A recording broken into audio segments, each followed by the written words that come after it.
Dari temuan itu polisi ini bukan sekedar mobil yang ditinggal biasa, ini pasti ada sesuatu yang terjadi nih sama Ibu Agatha Christie ya kan. Pun kalau dia niat pergi menghilang nih, yang nggak mungkin dia ninggalin identitasnya kayak gitu aja, barang-barang pribadi di sini aja, kan nggak mungkin.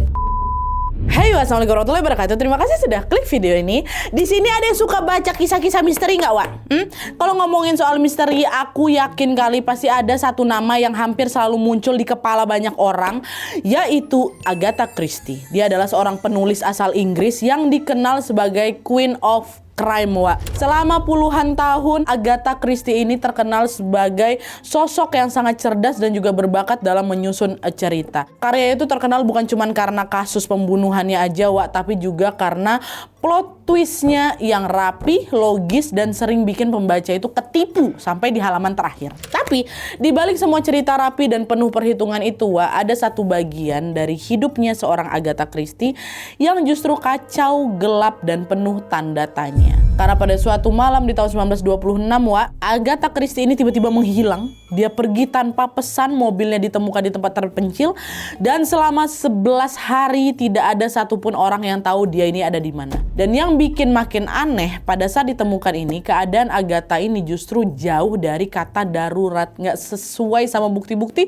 yang ditinggalkan di TKP. Dan justru itulah letak misterinya, Wak. Karena alasan dia pergi dan apa yang terjadi sama dia itu nggak pernah betul-betul kejawab sampai sekarang tuh loh. Nah, penasaran gimana kisah selengkapnya, apa yang dialami sama si Agatha Christie ini sebenarnya? Tanpa berlama-lama kita langsung masuk aja ke ceritanya. Check it out.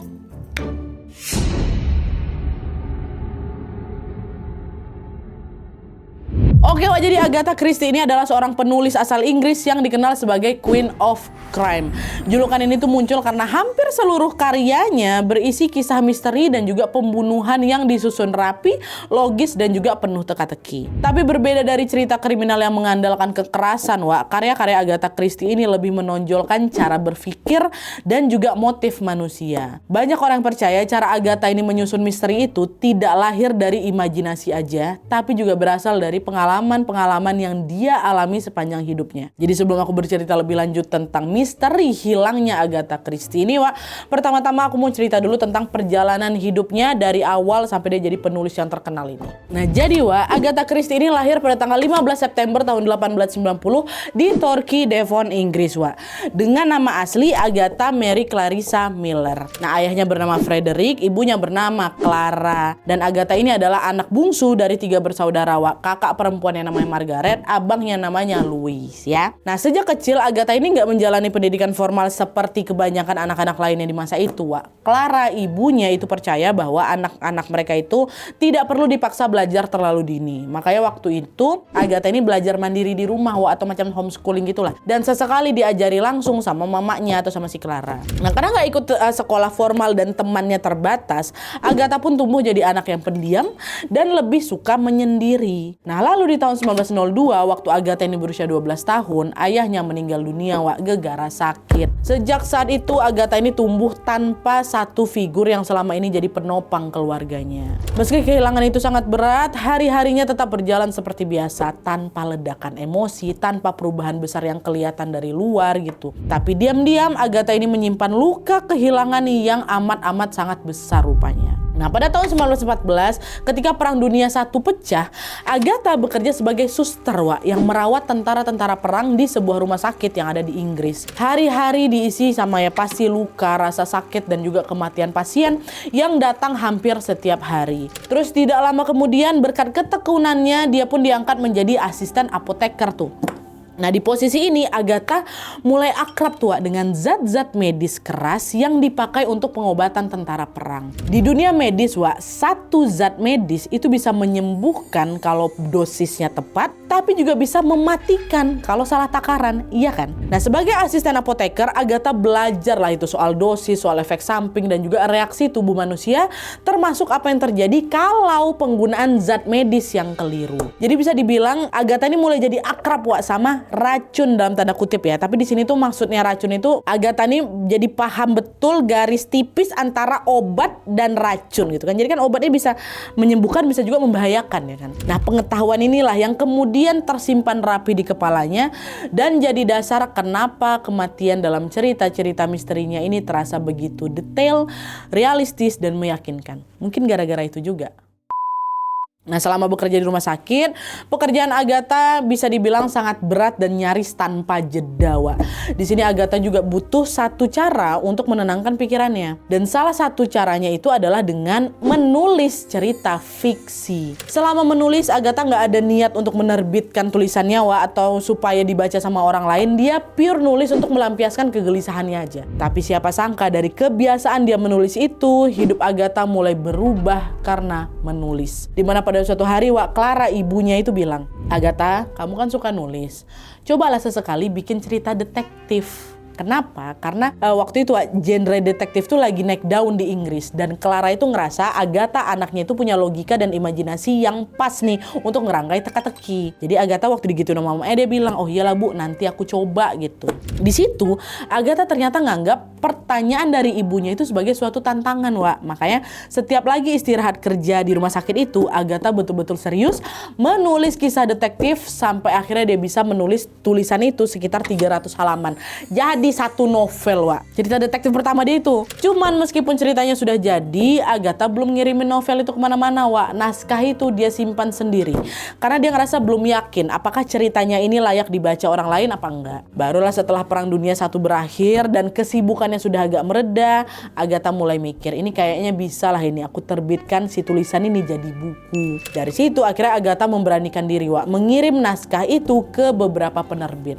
Tapi waktu dimasukin ditolak semuanya. Baru di tahun 1920 waktu siapa ini udah umur 30 tahun, ada satu penerbit yang bersedia menerbitkan naskahnya si Agatha tadi, Agatha yang 300 halaman tadi itu loh, Wak, dengan judul The Mysterious Affair at Styles, Wak. Di tulisan itu Agatha ini sedang menceritakan seorang detektif asal Belgia yang memecahkan satu kasus pembunuhan dengan mengandalkan kecerdasan dan juga logika, Wak. Dalam ceritanya ini ada seorang perempuan kaya yang ditemukan meninggal di rumahnya. Awalnya semua memang terlihat wajar-wajar aja, Wak. Tapi penyelidikannya itu justru mengarah ke racun. Nah, pola inilah yang kemudian jadi ciri khasnya Agatha. Kejadian yang kelihatannya biasa tapi ternyata menyimpan sesuatu yang janggal kayak gitu, Wak. Nggak lama setelah terbit, novel ini pun mulai ramai dibaca sama pembeli gitu loh.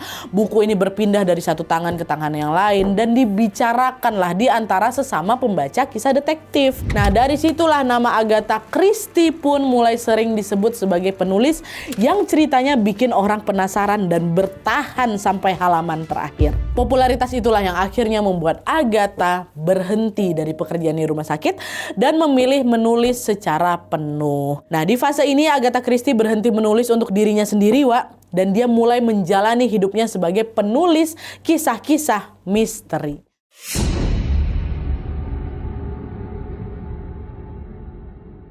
Nah, di masa awal menekuni dunia menulis ini, Agatha mulai menjalani satu rutinitas yang sama, Wak. Dia selalu duduk di kursi, berpikir, lalu menuangkannya dalam bentuk tulisan. Menurut beberapa sumber yang kami baca, Agatha Christie ini bukan tipe penulis yang nunggu ide turun dari langit. Enggak, Wak. Dia itu justru dikenal sangat rapi dan juga sangat disiplin. Sebelum dia menulis satu kalimat pun, Agatha ini sudah menentukan satu hal yang penting, yaitu siapa pembunuh dalam cerita yang akan dia tulis. Selalu itu. Nah, setelah dapat nih siapa pembunuhnya, barulah itu dia menyusun cerita secara mundur.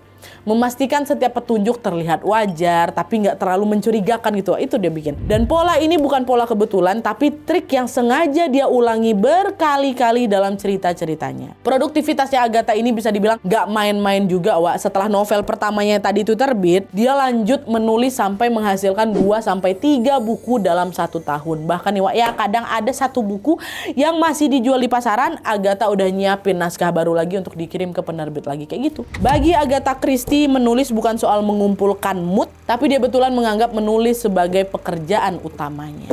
Dari kebiasaan inilah, Wak, lahirlah satu tokoh cerita yang kemudian jadi ikon dari karya-karya Agatha Christie. Tokoh fiktif ini adalah detektif Poirot, yang memang muncul pertama kali di novel pertamanya tadi itu. Nah, Poirot ini bukan muncul sekali langsung hilang gitu aja, enggak. Tapi Agatha terus memakai Poirot sebagai detektif utama di cerita-cerita berikutnya. Ceritanya memang boleh berbeda-beda, Wak, tapi cara berpikir Poirot ini tetap sama. Dia tetap tenang, rapi, teliti, dan sangat mengandalkan logikanya. Jadi setidaknya ada lebih dari 30 novelnya Agatha Christie yang di dalamnya ada karakter detektif Poirot. Ada. Dan bagi pembaca setianya, wah itu juga bukan masalah. Pembaca malah suka karena mereka sudah tahu nih cara berpikirnya si Poirot dalam bekerja gitu, sehingga mereka bisa ikut menebak-nebak sambil membaca. Dan saking besar dan melekatnya Poirot ini, wah Agatha sendiri sempat mikir, kok rasanya aku nggak bisa lepas ya dari si tokoh ini. Nah dari situlah Wak Poirot pun berubah jadi ikon yang sangat melekat hampir di seluruh fase karir menulisnya Agatha Christie. Menariknya lagi Wak, hampir semua cerita Agatha ini berangkat dari hal-hal yang kelihatannya sepele, dari cemburu, dendam kecil, konflik keluarga, rasa iri yang dipendam dan lain-lain. Menurut Agatha Christie, Wak, kejahatan paling berbahaya itu memang bukan datang dari orang jahat besar, enggak, tapi dari orang biasa yang emosinya nggak pernah selesai. Itu Agatha beranggap kayak gitu. Nah di antara semua buku yang pernah Agatha Christie ini tulis, Wak, ada satu yang posisinya beda. Bukan cuman laku aja, tapi novel ini, Wak, nggak masuk akal lah Riz ya katanya.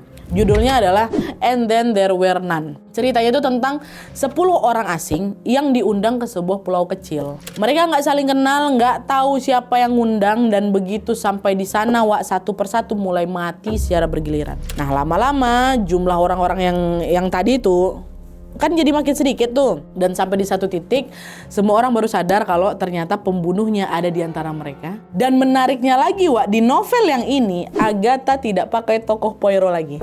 Enggak. Makanya alur ceritanya lebih membuat ya pasti pembaca lebih deg-degan dan sekaligus penasaran juga kan. Jadi setiap kali baca si novel ini ya mereka dipaksa masuk sampai ke halaman terakhir. Dan hasilnya apa? Wah, buku ini terjual lebih dari 100 juta kopi katanya di seluruh dunia. Dan sampai sekarang juga masih disebut sebagai novel kriminal terlaris sepanjang sejarah. Ini kalian udah pada baca belum? Ada kok di Gramet, ada juga di e-commerce. Kalian boleh kliklah di kiri bawah ini, aku sediakan juga. Dari sini bisa kelihatan kalau Agatha ini bukan cuman jago bikin cerita misteri aja, tapi dia ngerti cara bikin pembaca tegang, curiga, dan juga berimajinasi dengan pikiran mereka sendiri. Nah di luar urusan menulis, Wak, Agatha Christie juga menjalani kehidupan pribadi seperti kebanyakan orang. Jauh sebelum namanya dikenal luas, dia sudah menikah sama seorang perwira militer Inggris namanya Archibald Christie atau Archie, Wak. Jadi makanya ada Agatha Christie ngambil dari nama lakinya. Laki dipanggil Archie ya. Nah dari pernikahan itu mereka punya seorang anak perempuan yang dikasih nama Rosalind. Nah di masa-masa awal pernikahan, Wak, hidup mereka berjalan ya biasa aja. Agathanya menulis, Archie-nya bekerja, dan dari luar juga semuanya kelihatan normal aja. Tapi semua itu tidak bertahan lama, Wak. Masuk di pertengahan tahun 1920-an, Agatha Christie mulai dilanda beberapa masalah. Saat itu Clara, mamanya, sakit. Dan perhatian Agatha pun habis untuk ngurusin si ibunya ini. Mungkin karena sibuk sama urusan itulah pula ya kan, hubungannya si Agatha sama si Archie, suaminya, pelan-pelan mulai kerasa renggang. Mereka memang gak berantem besar-besar apa kayak sampai heboh gitu, enggak, Wak. Tapi diantara mereka rasanya macam ada jarak yang gak kasat mata lah gitu. Mereka udah jarang ngobrol juga, mereka jarang berinteraksi, dan mereka seolah udah punya dunia sendiri-sendiri gitu. Nah hal ini terjadi 6 tahun lamanya sampai akhirnya ibunya Agatha meninggal dunia. Belum sempat pulih dari kehilangan ibunya, Wak, Agatha ini justru kembali mendapatkan pukulan, dapat cobaan lain. Suatu hari Agatha ini tanpa sengaja tahu kalau Archie punya hubungan asmara dengan perempuan lain, selingkuh lakinya. Bagi Agatha fakta itu bukan sekedar dikhianati aja, Wak. Di situ Agatha mulai ngerasa hidupnya runtuh tuh seketika. Bayangin lah, Wak, kan mamanya baru aja meninggal, dan di saat yang hampir sama juga suaminya mulai berkhianat, ya kan. Nah di masa itu tentunya kondisi Agatha ini mulai nggak stabil, tidurnya udah mulai berantakan, pikirannya nggak pernah betul-betul fokus, dan rasa takut pun mulai selalu datang tanpa alasan yang jelas. Puncaknya nih, pada suatu malam di bulan Desember 1926, Agatha tiba-tiba pergi dari rumah.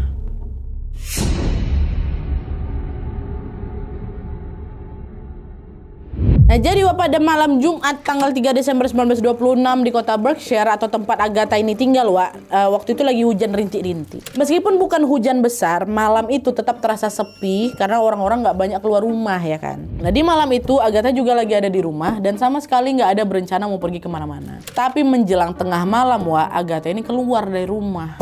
Dia keluar tanpa meninggalkan pesan, dia langsung naik ke dalam mobilnya dan langsung udah berlalu pergi nembus jalanan aja. Di kota kecil macam Berkshire ini, saat ada mobil yang keluar malam-malam itu nggak dianggap sebagai hal aneh, ya biasa aja. Para tetangga juga nganggap ya udah Agatha Christie cuma lagi pergi biasa. Nanti juga pasti bakal balik lagi. Tapi sayangnya anggapan itu salah, Besok paginya ada seorang warga yang menemukan sebuah mobil yang terparkir di tempat yang tidak biasa. Bukan di depan rumah, bukan di area ramai, bukan area parkir, tapi di daerah terpencil di Newlands Corner. Ini sekitar 23 km dari rumahnya si Agatha. Mobil itu terparkir jauh dari perumahan, dekat jurang, dan berada di jalur yang memang jarang dilewati sama orang. Nah, warga yang nemuin itu langsung ngerasa aneh ya kan. Soalnya sekilas nih ya mobil itu kelihatan macam ya masih mulus-mulus aja, nggak ada juga tanda-tanda kecelakaan atau juga nggak ada bekas tabrakan. Nah, sadar ada yang janggal di situ, si orang yang nemuin ini langsunglah nelpon polisi. Dia laporkanlah itu temuan dia kan. Beberapa saat kemudian polisi datanglah ini ke tempat dan langsung ngecek si nomor kendaraan mobil itu sama data pemiliknya.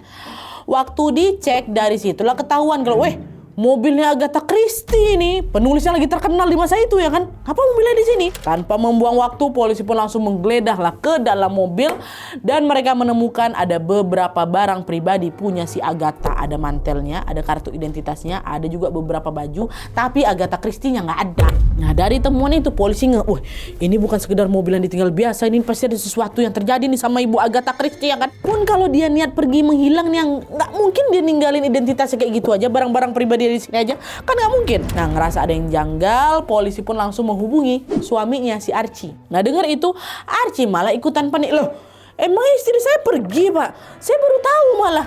Jadi ternyata waktu Agatha itu pergi tadi malam itu, Archie memang lagi tidur. Paginya dia nggak ngeh kalau istrinya nggak ada di rumah gitu kan. Mereka mungkin kan lagi jaga jarak apa kayak gimana gitu. Dan menurut Archie juga, biasanya kalau si Agatha itu pergi, dia pasti bakal bilang atau setidaknya ninggalin catatan gitulah di rumah. Pagi itu nggak ada. Makanya si Archie pikir Agatha masih ada di rumah. Rupanya itu telepon nggak ada istrinya. Nah, karena Archie sama sekali nggak tahu Agatha ini pergi kemana dan di rumah itu juga nggak ada pesan atau juga petunjuk apapun dari Agatha, polisi mulai curiga kalau jangan-jangan ini bukan sekedar orang pergi biasa nih. Nah, dari kondisi itulah polisi akhirnya memperlakukan kejadian ini sebagai kasus orang hilang. Dan begitu status itu ditetapkan, situasinya langsung berubah, Kan secara yang menghilang ini kan bukan orang sembarangan waktu itu kan. Ini seorang penulis terkenal yang namanya udah dikenal masyarakat Inggris bahkan juga dunia. Ibaratnya Agatha Christie itu di zaman itu tuh macam J.K. Rowling, penulis Harry Potter, macam kayak gitulah dia. Bayangkan sebesar apa nama dia tuh. Hilang. Waktu tahu orang sehebat itu hilang dalam kondisi mobil yang terbengkalai, beritanya pun langsung viral, langsung heboh, Nama Agatha Christie mulai muncul di koran-koran dan semua orang pun langsung dibuat bertanya-tanya kemana nih Agatha Christie pergi ya kan. Si penulis kriminal pergi nih kemana? Setelah kabar ini meledak, polisi jadi semakin tertuntut untuk segera melakukan pencarian. Hari itu juga mereka dibantu berbagai pihak, tentara, relawan, dan warga sekitar pun langsung mencari keberadaan Agatha. Di titik ini banyak orang yang sudah mulai mikir yang enggak tuh. Pasti berbagai spekulasi juga udah mulai muncul. Ada yang mikir Agatha itu diculik, ada yang mikir dia itu kesesat, ada juga yang curiga Agatha ini memang sengaja menghilangkan diri. Nah, karena dugaan-dugaan itu makin ramai, pencarian pun makin diperluas lagi ya kan. Area di sekitar lokasi mobil mulai disisir, jalur-jalur yang mungkin dilewati dicek satu persatu. Tapi hasilnya tetap aja nihil. Agatha nggak ditemukan dan tidak ada satupun petunjuk yang bisa menjelaskan kemana si Agatha itu pergi. Sampai akhirnya di hari ke-11 setelah Agatha menghilang, polisi menerima satu laporan mengejutkan.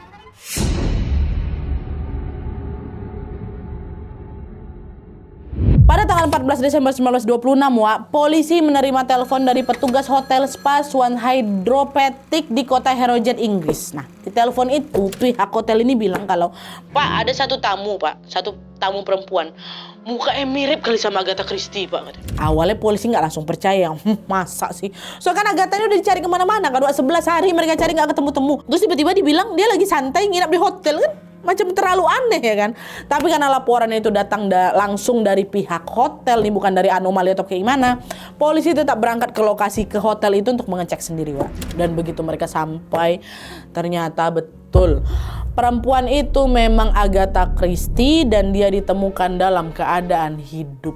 Dia sehat-sehat aja, dia lagi nginap sebagai tamu hotel biasa, Wak. Dia nggak kelihatan panik, dia nggak kelihatan sakit, dan sama sekali nggak menunjukkan tanda-tanda abis kabur atau dikejar siapapun. Nggak, sama sekali normal. Di sana juga polisi ini baru tahu kalau ternyata Agatha itu nginap di hotel itu dengan nama samaran, bukan nama Agatha Christie, tapi Nancy Neal. Nancy Neal. Dengan nama itu Agatha menjalani hari-harinya seperti tamu hotel biasa. Dia tidur, dia makan, dia olahraga. Pokoknya sama sekali nggak nunjukin tanda-tanda lagi dikejar atau lagi sembunyi. Wah, enggak. Bahkan kata pihak hotel, Agatha ini sempat loh pergi ke salon untuk ngerapiin rambutnya. Sempat. Kabar penemuan ini otomatis langsung membuat banyak orang yang ngikutin kasus ini ikutan bingung lah kan, ya. Karena sejak awal kan Agatha Christie ini dicari sebagai orang hilang. Tapi justru dia kok malah ditemukan hidup tenang di hotel spa. Kondisinya juga sehat, rapi, sama sekali nggak juga kelihatan abis dari situasi berbahaya, enggak. Nah, di titik ini persepsi publik langsung berubah. Hilangnya Agatha Christie tidak lagi terlihat sebagai kasus darurat, tapi yang udah seperti orang yang sengaja menjauh aja, entah untuk menenangkan diri atau memang karena ada alasan lain aja, ya kan. Tapi yang membuat masyarakat makin heboh, Wak, ternyata Nancy Neal itu, nama samaran yang dipakai Agatha selama di hotel itu bukan nama sembarangan, Wak. Setelah ditelusuri lagi, Nancy ini adalah nama perempuan yang jadi selingkuhannya Archie. Nama perempuan yang lagi dekat sama suaminya. Nah, disitulah dugaan pun jadi makin liar lagi. Banyak tuh yang nganggap kalau Agatha itu sengaja memilih nama itu sebagai bentuk sindiran, bentuk pelampiasan emosi, atau sengaja ngasih pelajaran diam-diam buat istrinya, buat suaminya. Orang-orang pun berpikiran kalau Agatha sebenarnya pergi dengan sadar, lalu membiarkan semuanya berkembang. Jadi ya macam skenario itu, mobil ditemukan, Archie panik, polisi turun tangan, publik heboh, dan akhirnya Agatha muncul kembali dalam keadaan baik-baik saja. Seolah-olah Agatha tuh pengen Archie itu macam panik, takut, dan merasakan tekanan yang selama ini dia pendam sendiri. Dan untuk memastikan semua dugaan itu, Wak, pasti langsung ditanyain lah si Agathanya ini kan sama polisi, kayak kemana dia pergi, apa alasan dia pergi, dan kenapa dia memakai nama samaran Nancy Neal itu. Ditanya sama polisi. Tapi sayangnya semua pertanyaan itu nggak betul-betul terjawab, Wak. Saat itu Agatha cuma bilang, saya nggak tahu, Pak. Saya nggak ingat kenapa saya pergi dari rumah. Itu katanya. Yang Agatha ingat, dia memang naik mobil ninggalin rumahnya. Terus dia udah gak ingat apa-apa lagi. Nah, asumsinya pada saat itu, Wak, bisa dibilang Agatha ini macam kena amnesia atau hilang ingatan tuh loh. Dan karena itu juga Agatha ini gak pernah ngasih alasan pasti, Wak, kenapa dia memilih nama Nancy Neal dalam penyamarannya, nama selingkuhan suaminya itu. Nah, setelah si Agatha ini dianggap mengalami amnesia, orang-orang yang pasti gak langsung percaya gitu aja lah, Wak. Soalnya kan di satu sisi Agatha ini ngaku dia gak ingat apa-apa. Tapi kok ya di sisi lain selama 11 hari itu dia bisa bepergian, dia daftar hotel, dia pakai nama samaran, dan hidup rapi seperti orang biasa. Nama yang dipakai nama selingkuhan istrinya, suaminya lagi. Dari situ muncul satu pertanyaan besar. Kalau ingatannya hilang, sejauh mana hilangnya? Media terus, Wak, mengaitkan kejadian ini dengan rumah tangganya, termasuk juga itulah pasti perselingkuhannya si Archie, ya kan. Tapi di sini Agatha memilih diam, Wak. Dia nggak ngebantah, tapi juga nggak pernah memberikan penjelasan apapun gitu. Nggak lama dari situ, nggak lama setelah dari kejadian ini, Wak, Agatha memutuskan untuk menarik diri dari sorotan kamera. Dia kembali lagi menulis dan selalu menjauh dari pembahasan terkait masa hilangnya kemarin. Seiring berjalannya waktu, hubungan Agatha Christie dengan Archie justru juga jadi makin renggang, Wak. Puncaknya di tahun 1928, 2 tahun setelah kejadian Agatha itu menghilang, mereka pun baru memutuskan untuk bercerai. Dan setelah cerai, Archie langsung nikah, Wak, sama Nancy Neal tuh. Nikah mereka, selingkuhannya. Sementara Agatha tetap menarik diri dari sorotan publik dan kembali fokus menulis novel-novel barunya, Wak. Di masa ini Agatha betul-betul tertutup sekali. Dia menjaga nama dan juga reputasinya dari wartawan karena nggak mau hidupnya jadi konsumsi media kayak dulu lagi. Di sini wartawan masih banyak yang ngejar-ngejar Agatha, Wak, soal itu, untuk klarifikasi soal peristiwa hilangnya itu.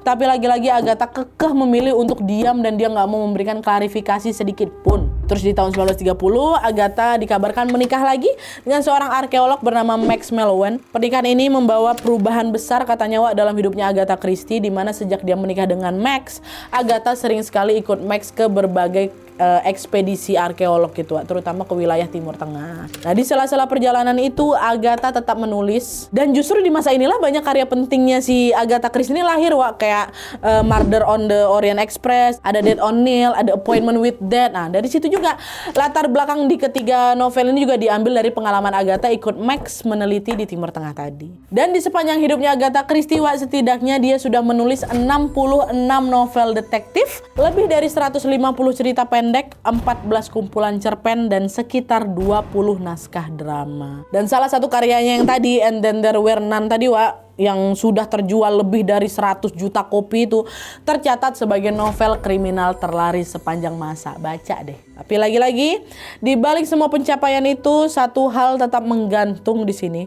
Peristiwa Agatha menghilang di tahun 1926 tetap tidak pernah betul-betul bisa dia jelaskan. Bahkan ketika Agatha Christie menulis buku autobiografi terkait perjalanan hidupnya, Wak, part Agatha menghilang ini masih tetap dia lewati tanpa penjelasan apa-apa. Gak ada kronologi rinci, tidak ada pembelaan, dan tidak ada juga jawaban pasti. Jadi seolah-olah Agatha Christie ini sengaja menyimpan bagian itu untuk dirinya sendiri. Dan mungkin memang hal itulah yang Agatha inginkan. Cukup misteri dalam karyanya saja yang bisa dipecahkan. Tapi untuk satu misteri dalam hidupnya sendiri, biarlah cuma dia yang tahu kebenarannya. Gitu. Oke, Wak, jadi itu tadi kisah tentang hilangnya 11 hari penulis misteri terkenal Agatha Christie. Kalau dipikir-pikir nih, Wak, ya, dibalik nama sebesar Agatha Christie, ternyata ada juga ya fase yang rapuh, fase sepi dan penuh tekanan. Itu pasti ada, mungkin semua orang juga pasti. Di satu waktu dia kehilangan ibunya, di waktu yang bersamaan juga rumah tangganya runtuh, lakinya selingkuh. Di tengah semua itu juga dia tetap dituntut jadi Agatha Christie, penulis hebat, public figure yang harus kelihatan kuat gitu. Dan yang bikin peristiwa ini terasa makin sunyi lagi, Agatha memilih tidak pernah menjelaskan kisah yang terjadi kemarin itu sampai akhir hidupnya. Seolah-olah ada luka yang terlalu pribadi gitu untuk dijadikan cerita. Tapi justru disitulah kita bisa belajar bahwa orang sepintar, seterkenal, dan sekuat apapun, Wak, tetap manusia biasa. Dia tetap bisa lelah, dia tetap butuh berhenti, dan tetap butuh ruang untuk diam tanpa harus menjelaskan apa-apa. Gitu. Menurut kalian gimana, Wak? Apakah Agatha Christie betul-betul kehilangan ingatannya? Atau justru di momen itu dia sedang berusaha menyelamatkan dirinya sendiri? Atau ini strategi marketingnya? Tulis pendapat kalian di kolom komentar di bawah. Oke, wah, jadi sekian dulu videonya. Terima kasih banyak yang sudah menonton. Kalau kalian suka video ini, klik like-nya. Jangan lupa komen di bawah tidak ada, dan saran-saran untuk selanjutnya. Jangan lupa nyalain notifikasi ya, supaya kalian tahu kalau aku upload video baru. And as always, jangan lupa untuk klik tombol subscribe supaya kalian sama-sama tahu informasi menarik dan menegangkan dari channel aku. See you next video, bye.